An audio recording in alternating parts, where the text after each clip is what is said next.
Welcome back to YouTube channel guys, hope you guys are doing good.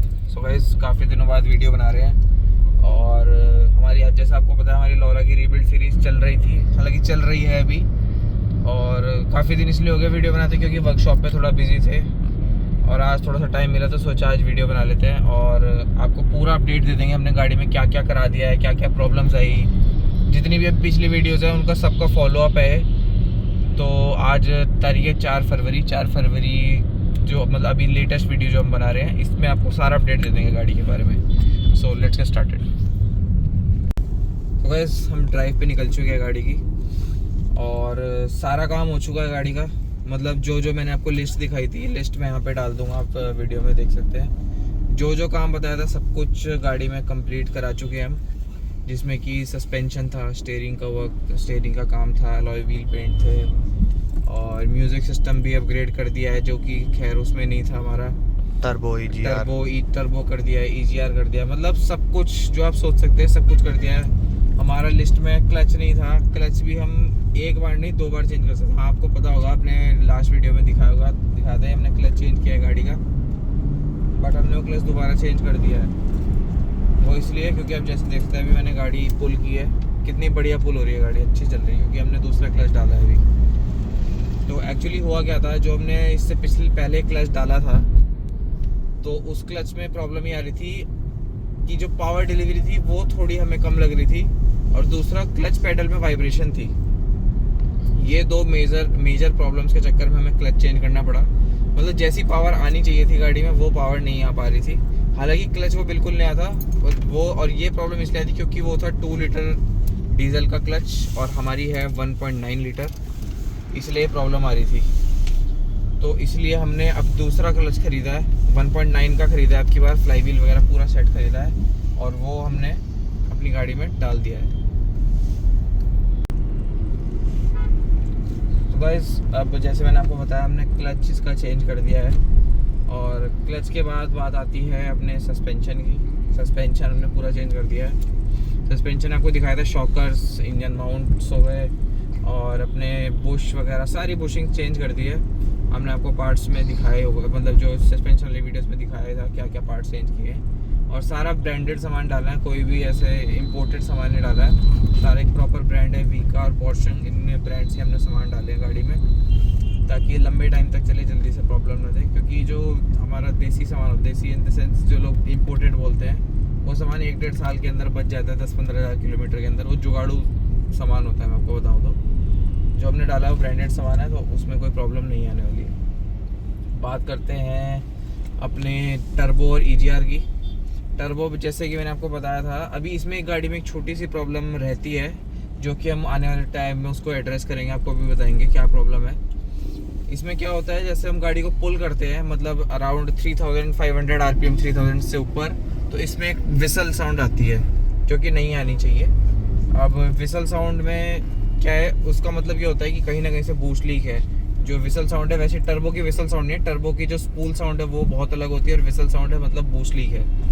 उस boost leak के चक्कर में हम टर्बो अपना चेंज कर चुके हैं एक बार। जैसे हमको ध्यान में उस अपने ओरिजिनल टर्बो की सर्विस कराई थी, दूसरा टर्बो चेंज नहीं करा था, बट फिर हमने उसके बाद वो दूसरा टर्बो भी चेंज करके देखा। जो हमारी पिकअप है वो वहीं का वहीं है, एग्जैक्टली सेम। एंड जो हमारी लीक नॉइज़, मैं आपको बताऊँ, जो बूस्ट लीक नॉइज़ है वो भी वहीं की वहीं है। सो इसका मतलब है हमारा टर्बो इशू नहीं है, ये कहीं ना कहीं बूस्ट लीक है। पाइप्स इसके सारे चेक कर चुके हैं हम, सिर्फ हमारा इंटरकूलर चेक करना रहता है। इंटरकूलर में भी चेक नहीं कर पाए क्योंकि उसके लिए आगे का बम्पर खोलना पड़ेगा और बम्पर जो है जब पहले पेंट हुआ था तो वो पेंटर ने पेंच मार के सील कर रखा है, तो बम्पर खोलना is not an option right now. तो जब हम गाड़ी रीपेंट कराएंगे तो उस टाइम हम इसका बम्पर खोलेंगे और तब उस टाइम इसका बूस्ट लीक चेक किया जाएगा। क्योंकि मोस्ट प्रोबेबली जो मुझे और लोगों ने बताया, ये इसके इंटरकूलर में ही प्रॉब्लम आती है लीकेज की, तो इंटरकूलर उस टाइम चेक किया जाएगा। हाँ, पिकअप में कोई प्रॉब्लम नहीं है, बट जो बूस्ट लीक है उससे कहीं ना कहीं 19-20 का पिकअप का फ़र्क आता है। सो इसलिए मैं आपको बता रहा हूँ कि टर्बो भी हमने चेंज किया है। बात रही EGR की, पूरा एग्जॉस्ट सिस्टम मतलब EGR से लेके बिल्कुल पीछे एग्जॉस्ट तक हमने पूरा क्लीन किया है पेट्रोल डीजल से बिल्कुल चमका के, ताकि गाड़ी में ब्लैक स्मोक की दिक्कत ना हो और जो पिकअप है, इनिशियल पिकअप है, माइलेज है, वो गाड़ी का इंक्रीज़ हो जाए। सो गाइस नेक्स्ट चीज़ आती है हमारी, ये सब तो मैंने आपको बता दिया। और एक जो हमारी गाड़ी में सबसे मेजर प्रॉब्लम मेरे को लगती थी कि जब से हमने गाड़ी ली थी 2022 से हमने जब से गाड़ी ली है, तो इसमें एक प्रॉब्लम आ रही थी, वो थी हाई स्पीड पे वाइब्रेशन की। मतलब हमने सब कुछ करा के देख लिया, पूरा सस्पेंशन एक्सल वगैरह सब कुछ चेंज करा के देख लिया, बट इसकी 100 की स्पीड पे वाइब्रेशन नहीं जा रही थी। तो उसके लिए अब मैंने बहुत ध्यान से हमने गाड़ी को डायग्नोस किया, जिसके लिए हमने पहले मैं आपको बता दूं हमने टायर्स भी चेंज करा चुके, बट दिक्कत उन टायर्स की वजह से ही आई थी जो हमने चेंज कराए थे। हुआ क्या था, एक बार कार हो गई थी हमारी पंचर। तो वैसे क्या हुआ था कि इसमें जब पंचर हुआ था टायर बिल्कुल फ्लैट हो गया था, और फ्लैट होने के बाद जो बंदा पंचर लगा रहा था उसने क्या किया था, टायर में पानी भर दिया था कन्नी बिठाने के लिए। कुछ लोग करते हैं, पानी भर दिया था टायर में कन्नी बिठाने के लिए। तो उस टाइम तो उसने कोशिश करी, सारा पानी निकल गया, बट क्या हुआ, सारा पानी निकल नहीं पाया था, और उस चक्कर में गाड़ी बहुत ज़्यादा, मतलब बहुत ही ज़्यादा वाइब्रेशन करने लग गई थी। तो हम सोचे क्या हुआ। सस्पेंशन हमने चेक करा, सस्पेंशन गाड़ी का ओके।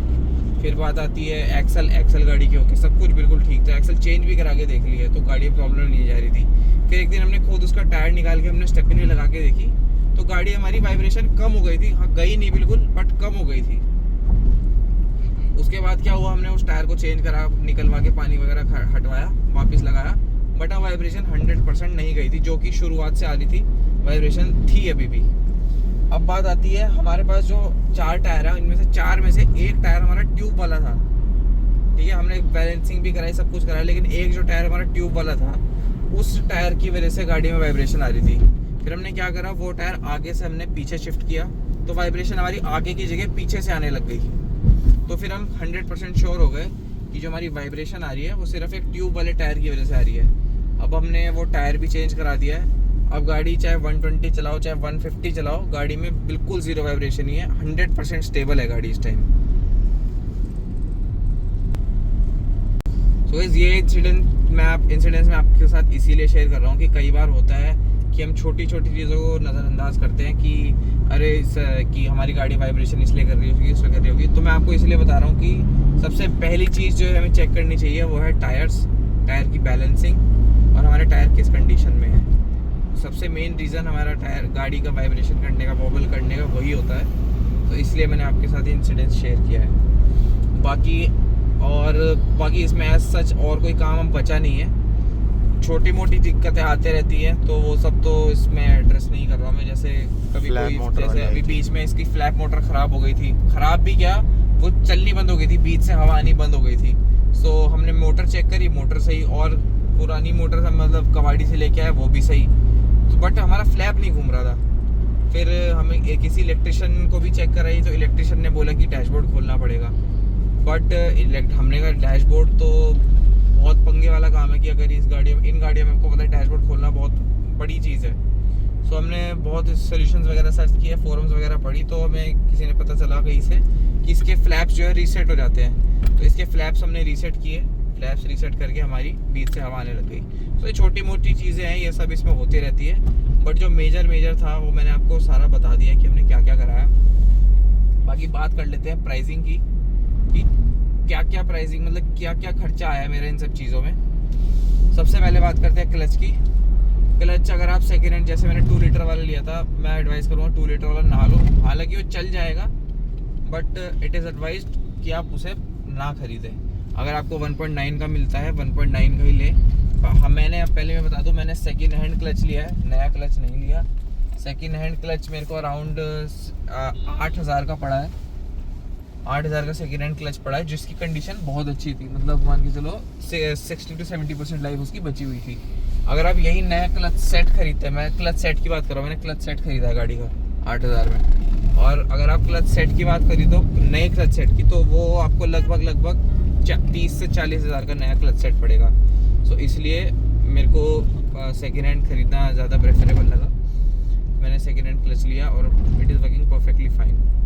आफ्टर दैट अगर हम बात करते हैं सस्पेंशन की, सस्पेंशन मोटा मान के चलो जो हमने बदलवाया था, बुशिंग्स हो गई इसकी सारी, और शॉकर्स हो गए, और ये सब इंजन माउंट्स वगैरह हो गए। अगर इंजन माउंट्स अकेले आप बात करो, लगभग 3 से 4,000 रुपये का एक इंजन माउंट होता है। लेफ्ट और राइट का ऐसी सेम रेंज में आता है। जो नीचे वाला होता है वो थोड़ा सस्ता होता है, लगभग 1500-1600 का होता है।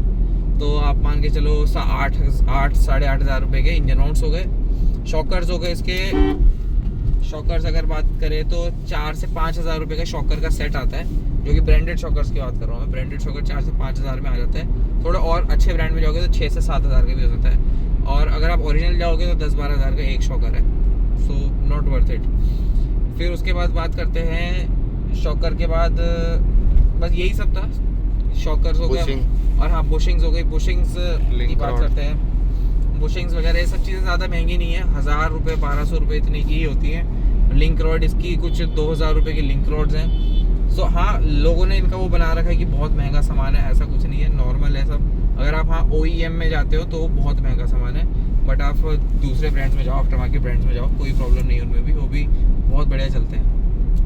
तो हमने भी आफ्टर मार्केट ब्रांड्स का ही डाला है सामान। बट हाँ आपको बस ये याद रखना है, इम्पोर्टेड सामान ना हो, कि जो होता है पन्नी में पैक्ड सामान है कि भैया ये इम्पोर्टेड है, हमारे पे यहाँ से इम्पोर्ट हुआ है, वो चीज़ नहीं करनी है। वो तब का रिजॉर्ट है जब आपको ओरिजिनल सामान या फिर ब्रांडेड सामान नहीं मिल रहा है, तब आपको डालना है वो सामान। अगर आपको ब्रांडेड सामान मिल रहा है, भले 200-400-500 रुपये महंगा हो, आपको ब्रांडेड सामान ही डालना है, क्योंकि उसकी लाइफ ज़्यादा होगी और एज़ कम्पेयर टू इम्पोर्टेड सामान। बात आती है टर्बो की सर्विस की। लगभग 2-3 हज़ार रुपये की टर्बो की सर्विस होती है। और सेकेंड हैंड टर्बो अगर आप डालते हैं तो 5-6 हज़ार रुपये का कोई भी आपको सेकेंड हैंड टर्बो दे देगा आराम से, ठीक है। और अगर बहुत बिल्कुल नई कंडीशन का टर्बो होगा तो 8-10 हज़ार का भी हो सकता है। नया टर्बो अगर आप चाहें तो नया टर्बो कितने का क्या कॉस्ट करता है? अराउंड 90,000 का नया टर्बो कॉस्ट करता है। So not worth it at all. इतना पैसा लगाना इतनी पुरानी गाड़ी में, नॉट वर्थ इट। तो आप मतलब कोशिश करें, आप पुराना सामान सोर्स करें, कंडीशन उसकी अच्छी होनी चाहिए, तो वो सब आप सामान डालो, कोई प्रॉब्लम नहीं आती है गाड़ियों में। हाँ, लेकिन जैसे बुशिंग्स वगैरह ये सब चीज़ें हो गई, बुशिंग शॉकर ये सब कभी पुरानी नहीं डालनी चाहिए। आपको पता है ये सब पुरानी तभी निकलती हैं जब गाड़ी की कंडीशन बिल्कुल ख़त्म हो चुकी है, तो ये चीज़ें नहीं डालनी चाहिए, क्योंकि अब पुरानी डाल के कोई फ़ायदा नहीं है। तो गाइस अब बस यही सब था सारा कुछ। बाकी एलॉय व्हील पेंट्स जो आपने एलॉयज पेंट कराए थे इसके, उनमें 3 से 4 हज़ार तक का खर्चा आता है, डिपेंडिंग ऑन पेंट। अगर आप 3 से 4 हज़ार नॉर्मल क्वालिटी के पेंट में, अगर अच्छी क्वालिटी के पेंट में कराओगे 5 से 6 हज़ार का खर्चा आता है, सीधे बता रहा हूँ आपको मैं। और आप चाहे कहीं से भी करा सकते हैं, हमारी वर्कशॉप पे विजिट करना चाहे वहाँ करा सकते हैं। इस गाड़ी का सारा काम हमारी वर्कशॉप पे ही हुआ है, अपनी खुद की वर्कशॉप 4 स्ट्रोक ऑटोमोटिव पे हुआ है। बाकी बाहर से मैं आपको एक बार गाड़ी का व्यू दिखाता हूँ, बाहर से क्या क्या करा है, क्या अभी बाकी है। सो एक बार बाहर से देखते हैं। इस फ्रंट से स्टार्ट करते हैं। फ्रंट से मैं आपको बताता हूँ, हमने टाइप 2 की ग्रिल लगाई हुई है। थोड़ी सी बड़ी लग रही है, बट इस एंगल से it looks good, it grows on you. थोड़ा टाइम शुरुआत में हमें थोड़ी अजीब सी लग रही थी, बट अब सही लगने लगी है। बात करते हैं अलॉयज़ ब्लैक कर दिए हैं, देख सकते हैं। कैलिपर्स ऑलरेडी रेड है, देखिए शीशे हल्के हल्के टिंट हो गए हैं। रियर शीशा 30%। बात करते हैं पीछे से हमने इसमें टाइप 2 की टेल लाइट्स डाल दी और टाइप 2 का लोगो लगा दिया है।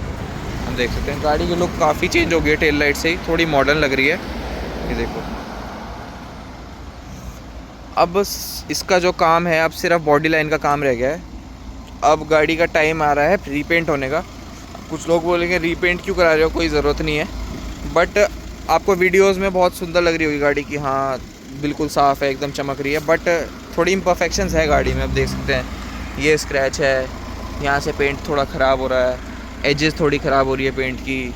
ये जहाँ पे रेन वाइज़र लगते हैं यहाँ से थोड़ा पेंट ख़राब हो रहा है, ठीक है। ये साइड हमने पहले रीपेंट कराई हुई है, इसलिए थोड़ी सी अच्छी कंडीशन में है। ये साइड हमारी ओरिजिनल है। अब देख सकते हैं यहाँ पे थोड़े से डेंट्स हैं। अब ये डेंट्स हमें एक्चुअली क्या है, गाड़ियाँ में इतनी साफ़ रखते हैं, हमें ये सब चीज़ें बिल्कुल अच्छी नहीं लगती है। हम डिटेलिंग प्रोफेशन में घुस चुके हैं, सो इसलिए हमें ये सब चीज़ें बहुत बॉदर करती हैं। छोटे मोटे डेंट्स, छोटे मोटे स्क्रैचेस, हमें बिल्कुल गाड़ी एकदम टिप टॉप कंडीशन में चाहिए, तो इसलिए अब हम इसको बहुत जल्द रीपेंट कराने वाले हैं। और बस यही था आज की वीडियो के लिए। अगर कोई क्वेश्चन हो तो आप कमेंट में पूछ सकते हैं। और वीडियोज़ अब रेगुलर हो जाएंगी, ये आई नो मैंने पहले भी ये बोला था, बट अब रेगुलर हो जाएंगी क्योंकि अब थोड़ा टाइम निकालेंगे यूट्यूब के लिए भी। So thank you so much watching and मिलते हैं नेक्स्ट किसी ऐसी वीडियो में।